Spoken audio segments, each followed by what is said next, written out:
งหน่อไม้ค่ะแกงหน่อไม้ค่ะแกงหน่อไม้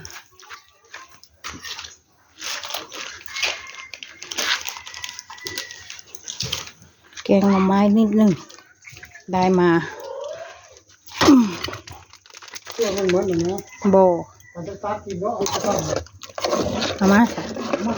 เอาไว้เลยผมจะได้ยกผมมือ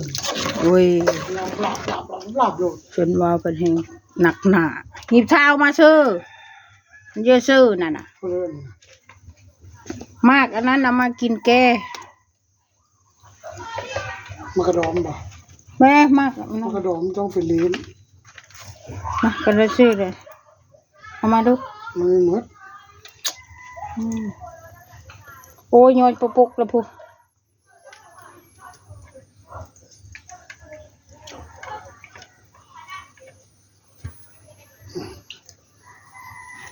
พึกไป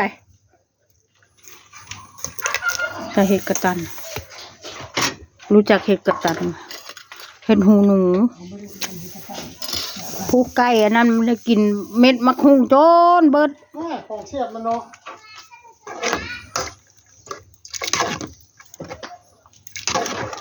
แกงหน่อไม้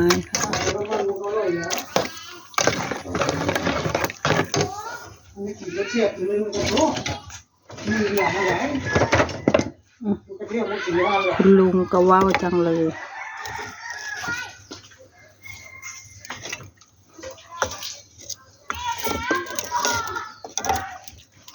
แกงหน่อไม้กำเดียว FC ตอนไปวัดที่ดินน่ะใส่ผงลง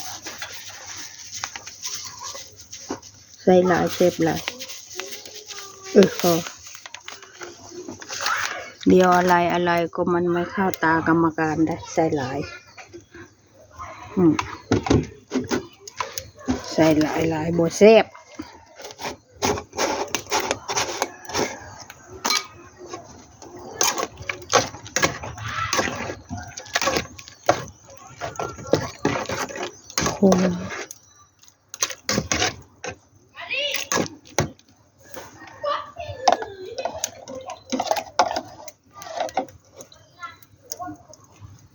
ใส่ป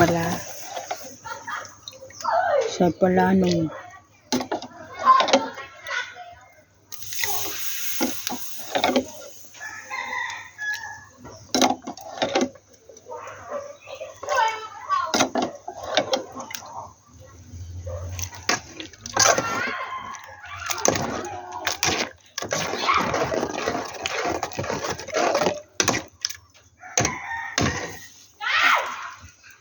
โอ้ยจักห้องเพลือเด็กน้อยช่วงนี้ก็ได้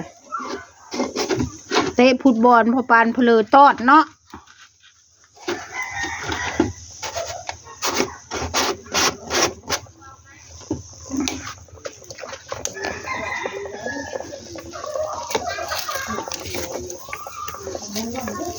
ยังบ่แล้วได้พออีตัวแล้วยังตาดอยู่ตอนมาเนี่ย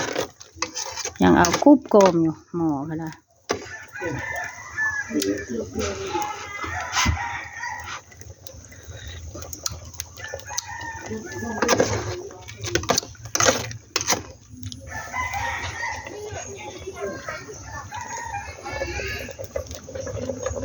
แกงหน่อไม้หน่อไม้สดนะนี่หน่อไม้สดไข่ประมาณนี้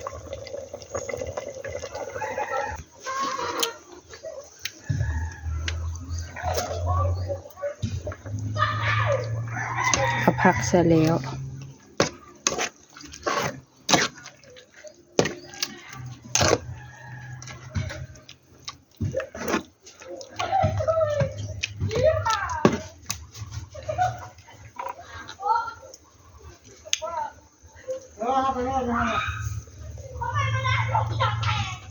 นอนอยู่ชิเหรอ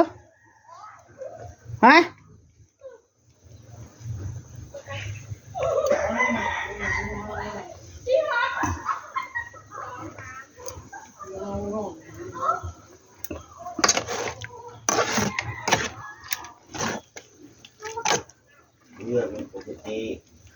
เลือดจางบ่เลือดไปล่อเลี้ยงในสมองบ่พ่อคือแม่บักบี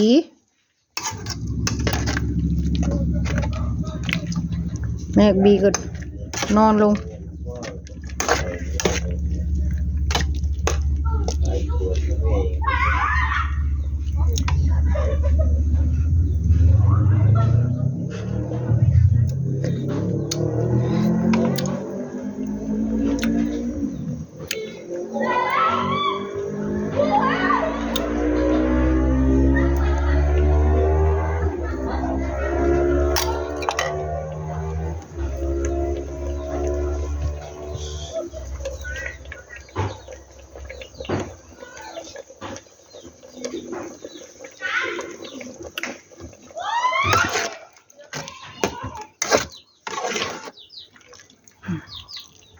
ใส่ผักใส่อะไร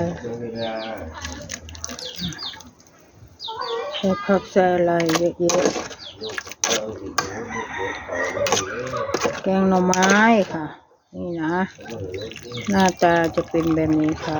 FC ค่ะใช่ก็ขอจบคลิปแค่นี้นะคะอย่าลืมกดไลค์กดแชร์กดติดตามกดกระดิ่งให้คุณยายด้วยค่ะขอบคุณค่ะบ๊ายบายไปก่อนเด้อ